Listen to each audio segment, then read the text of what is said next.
ক্ষেত্ৰত হাইব্ৰিডাইজেশ্যন হৈছে না ভাষাৰ ক্ষেত্ৰত হাইব্ৰিডাইজেশ্যন বহুত হৈছে আৰু এই ক্ষেত্ৰত মই ভাবোঁ সাংবাদিকসকলৰ এটা ৰেছপনচিবিলিটি আছে দে শুড গো এহেড ফাঁচী বজাৰত আপোনালোকে নাযাব তাত লাঠি চাৰ্জ হৈ আছে পুলিচৰ লাঠি চাৰ্জ পুলিচ শব্দটো ঠিক আছে লাঠি চাৰ্জ শব্দটো হাইব্ৰিডাইজ শব্দ হয় নহয় লাঠিটো হ'ল ইণ্ডিয়ান শব্দ আৰু চাৰ্জটো ইংলিছ শব্দ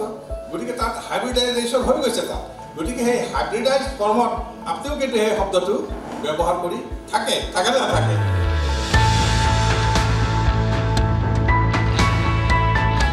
অসমীয়া বানানটো আনন্দবাজাৰ পত্ৰিকাত মত দীঘিকা নিদিয়ে চাব তেওঁলোকে হস্তিকাৰ দিয়ে আমি নতুন দিল্লী বুলি যেতিয়া কওঁ দিল্লী দট হস্তিকাৰ আৰু লট দীঘিকা মোক কওক আপোনাৰ what is the reason behind এই দীঘিকাটো আমি কিয় দিলোঁ কেন এনিমান টেল মি নবডি কেন টেল এতিয়া বহুতে ভাষাবিলাকৰ ক'ব যে it is a long sound আৰু কিছুমান ক'ব শ্বৰ্ট চাউণ্ড লং চাউণ্ডত আপোনাৰ দীঘিকা আৰু শ্বৰ্ট চাউণ্ডত আপোনাৰ হস্তিকাৰ কিন্তু আমি দিল্লীটোকে আমি কি লং চাউণ্ড কৰোঁ নেকি যদি আমি নকৰোঁ তেতিয়া আমি দিল্লীটো হস্তিকাৰ লিখা কথাটো হ'ল সেইটো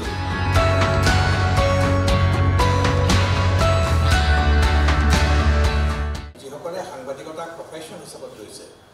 তেখেতসকলৰ কিন্তু দায়িত্ব দুটা এটা হ'ল শুদ্ধ ভাষা ক'ব আৰু এটা হ'ল কি ভাষাটোক ইম্প্ৰুভ কৰিব এই দুটা কিন্তু যদি আমাৰ হেমচন্দ্ৰ গোস্বামীৰ দিনৰ যিটো ভাষা বা বীৰেন্দ্ৰ কুমাৰ ভট্টাচাৰ্যৰ দিনৰ যিটো ভাষা চৈয়দ আব্দুল মালিকৰ দিনৰ যিটো ভাষা সেইটো ভাষাই যদি আমি লিখি থাকোঁ তেতিয়া ভাষাৰ যিটো আপোনাৰ যিটো প্ৰবাহমান যিটো শক্তি ফলবোৰ যি গৈ আছে সেইটো কিন্তু অস্বীকাৰ কৰা হয় মই এটা উদাহৰণ দিম এই ক্ষেত্ৰত যিহেতু ইংলিছ ভাষাৰ ওপৰত আমেৰিকানসকলে কিন্তু বহুত এক্সপেৰিমেণ্ট কৰিছে যেনেকৈ ধৰক আপোনাৰ COLOUR সেইটো তেওঁলোকে ইউটোততো কোনো প্ৰনাউন্সিয়েশ্যন নাই LABOUR ইউৰ কিবা প্ৰনাউন্সিয়েশ্যন আছে নেকি তাত কোনো ইট ইজ ৰিমেইনিং আনস্পেল্ড গতিকে সেইকাৰণে তেওঁলোকে কি কৰিছে ইউটিউব বাদ দিছে যিহেতু ইট ইজ ফাংচনলেছ যিহেতু এইটো ফাংচনলেছ ইয়াৰ কোনো ফাংচন নাই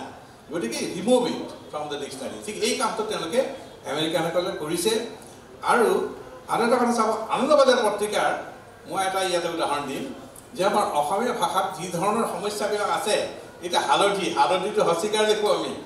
কিন্তু হালধীয়া চৰাই বুলি কোৱাৰ লগে দীঘিকা দিব চাওক এইটো কি principle what is the principle behind it কথা হয়নে নহয় যে এতিয়া হালধি হস্তিকাৰ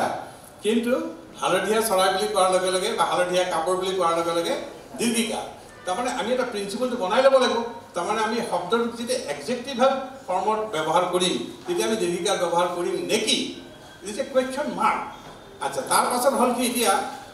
ধৰক মই আৰু কেইটামান উদাহৰণ দিছোঁ যে আপোনাৰ গোলক গোস্বামী ছাৰৰ এটা উদাহৰণ দিলে যে গোলক গোস্বামী ছাৰে শ্বহীদ শব্দটো শ্বহীদ তালে পঢ়াৰ তলত ব এটা দিয়ে শ্বহীদ কিন্তু তেওঁৰ সহকৰ্মী ডক্টৰ উপেন্দ্ৰনাথ গোস্বামীয়ে কৈছে যে এইটো ভুল কাৰণ কি তেওঁ কৈছে কি যে শ্বহীদ শব্দটো আহিছে পাৰ্চী ভাষাৰ পৰা গতিকে পাৰ্চিয়ানসকলে যেনেকৈ লিখে এইটো সংস্কৃতাইজ নহয় এইটো হ'ল এটা পাৰ্চিয়ান হোৱাৰ লগে লগে তেওঁ লিখে দ্বিতীয় চ তাৰমানে দ্বিতীয় চ শ্বহীদ ঠিক তেনেকৈ শ্বেক্সপিয়াৰ শব্দটো যাৰ যেনেকৈ ইচ্ছা সেনেকৈ লিখে হীৰেণ গোহাঁই বেলেগকৈ লিখে মই বেলেগকৈ লিখোঁ তেওঁ বেলেগকৈ লিখে আপোনাৰ নৱকান্ত বৰুৱা ছাৰে বেলেগকৈ লিখে বেলেগ লিখে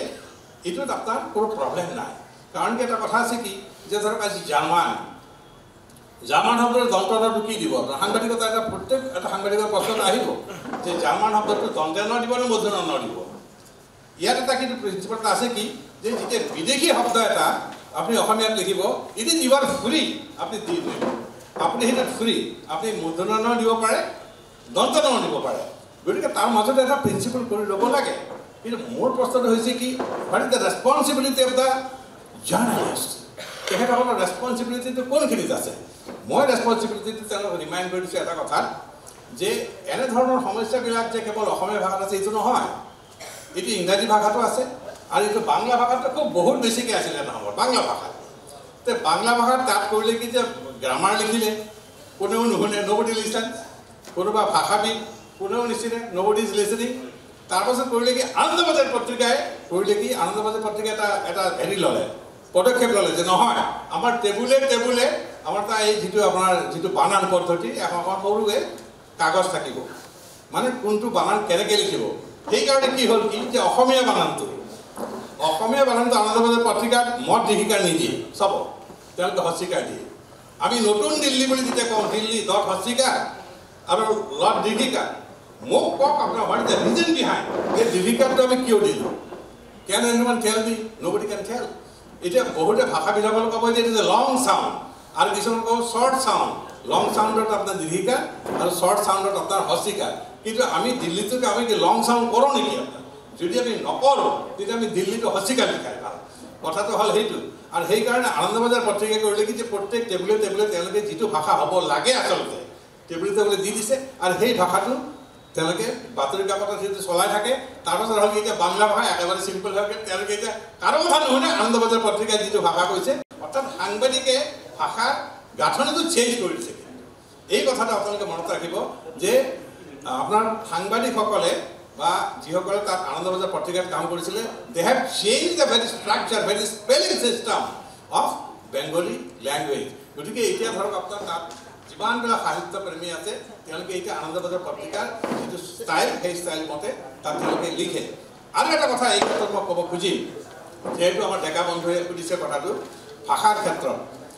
ক্ষেত্ৰত হৈছে কি ইমান গৱেষণা হৈছে ইমান তাত আপোনাৰ এক্সপেৰিমেণ্ট হৈছে আৰু ভাষা বোলা বস্তুটো কেনেকুৱা ব্ৰহ্মপুত্ৰ নদীও কিজানি ইমান জোৰত বৈ নাযায়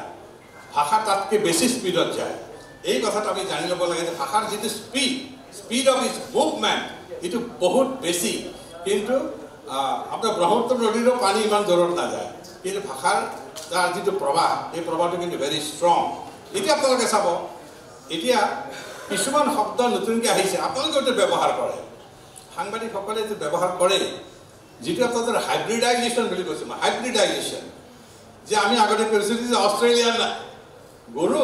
আৰু ইণ্ডিয়ান গৰু মিলাই পেলাই তাৰ যিটো পোৱালি হ'ব সেই পোৱালিটো বেছি ইম্প্ৰুভ হ'ব বুলি কয় এইটো হাইব্ৰিডাইজেশ্যন বুলি কৈছে ঠিক তেনেকৈ এগ্ৰিকালচাৰৰ ক্ষেত্ৰত হৈছে অন্যান্য প্ৰতিটো ক্ষেত্ৰতে হাইব্ৰিডাইজেশ্যন কথাটো আছে কিন্তু ভাষাৰ ক্ষেত্ৰত হাইব্ৰিডাইজেশ্যন হৈছে নে নাই ভাষাৰ ক্ষেত্ৰত হাইব্ৰিডাইজেশ্যন বহুত হৈছে আৰু এই ক্ষেত্ৰত মই ভাবোঁ সাংবাদিকসকলৰ এটা ৰেছপনচিবিলিটি আছে they should go ahead with that concept যেনেকৈ ধৰক আপোনাৰ বোলে আপোনালোকে দেখিছে যে আপোনালোকে নিজেই লিখি থাকে যে এই আপোনাৰ এই ফাঁচী বজাৰত আপোনালোকে নাযাব তাত লাঠি চাৰ্জ হৈ আছে পুলিচৰ লাঠি চাৰ্জ পুলিচ শব্দটোতো ঠিক আছে লাঠি চাৰ্জ শব্দটো হাইব্ৰিডাইজ শব্দ হয় নে নহয় লাঠিটো হ'ল ইণ্ডিয়ান শব্দ আৰু চাৰ্জটো ইংলিছ শব্দ গতিকে তাত হাইব্ৰিডাইজেশ্যন হৈ গৈছে তাত গতিকে সেই হাইব্ৰিডাইজ কৰ্মত আপুনিও কিন্তু সেই শব্দটো ব্যৱহাৰ কৰি থাকে নে নাথাকে থাকে ঠিক তেনেকৈ ধৰক আৰু এটা মই উদাহৰণ দিছোঁ মাষ্টৰ তেওঁৰ ৱাইফক কি বুলি কওঁ আমি মাষ্টৰণী অৰ্থাৎ নি প্ৰত্যয়টো লগাই পেলাই আমি কি কৰিছোঁ ইংলিছ শব্দটোক আকৌ হাইব্ৰিডাইজ কৰি পেলাই এছামাইজেশ্যন কৰিছোঁ নে নাই ডাক্তৰণী তাৰমানে নি প্ৰত্যয় লগ লাগি পেলাই আমি তেওঁলোকক সেইটো কৰিছোঁ গতিকে মই ভাবোঁ ভাষাটোক ইম্প্ৰুভ কৰাৰ যিটো দায়িত্ব এই কথাটো আমাৰ পৰেশ গোস্বামীয়ে কৈছে ভাষাটো যিটো ইম্প্ৰুভ কৰাৰ যিটো দায়িত্ব সেই দায়িত্বটো কিন্তু সাংবাদিকসকলৰ কিন্তু মই ভাবোঁ it is a prime concerned তেওঁলোকে আৰু ভাষাটো যদি নাথাকে তেনেহ'লে আপোনাৰ সংস্কৃতিও নাথাকে আৰু ভাষাটো যদি নাথাকে তেতিয়াহ'লে আপোনাৰ জাতিটোও নাথাকে জাতিৰ অস্তিত্বও নাথাকে আৰু এনেকুৱা ঘটনা হৈছে মই আপোনালোকক এই কথাটো ক'ব খুজিছোঁ সাহিত্যত নোবেল প্ৰাইজ পাইছে এটা ভাষাৰ এগৰাকী লেখকে তেওঁ সাহিত্যত নোবেল প্ৰাইজ পাইছে কিন্তু অনুক্ৰমে কি হ'ল সেই ভাষাটো নোহোৱা হৈ গ'লে সেই ভাষাটো এতিয়া কোনো নোপোৱাই হ'ল নোপোৱাৰ লগে লগে এনেকুৱা অৱস্থাটো হৈছে ৱৰ্ল্ড লিটাৰেচাৰত হৈছে এনেকুৱা গতিকে মই ভাবোঁ যে আমাৰ সাংবাদিকসকলে কেৱল যে প্ৰতিষ্ঠিত ভাষাই যে লিখিব লাগিব এই কথাটো নহয় দে মাষ্ট এক্সপেৰিমেণ্ট তেওঁলোকে যুক্তি সহকাৰে ভাষাটোক ইম্প্ৰুভ কৰিব লাগিব আৰু মই ভাবোঁ ভাষাটোক ইম্প্ৰুভ কৰাৰ যিটো মৰেল ৰেছপনচিবিলিটি সেই মৰেল ৰেছপনচিবিলিটিটো কিন্তু সাংবাদিকসকলে বহন কৰিব লাগিব আৰু তাৰ দ্বাৰাহে তেওঁলোকে ভাষাক ইম্প্ৰুভ কৰিব পাৰিব আৰু ভাষাৰ মাধ্যমত এটা ডাঙৰ এটা কাম কৰিব পাৰে কি যিটো মানুহৰ যিটো টেষ্ট ৰুচিবোধ মানুহৰ যিটো শালীনতা এই গোটেইখিনি কিন্তু ইম্প্ৰুভ কৰিব পাৰে থ্ৰু লেংগুৱেজ আৰু তাৰ দায়িত্বটো কোনে ল'ব লাগিব তাৰ দায়িত্বটো ল'ব লাগিব আপোনাৰ সাংবাদিকসকলে আৰু সাংবাদিকসকলে সেই যদি কাম নকৰে তেনেহ'লে কিন্তু ভাষা কিন্তু নাথাকে এই কথাটো মই ক'লোঁ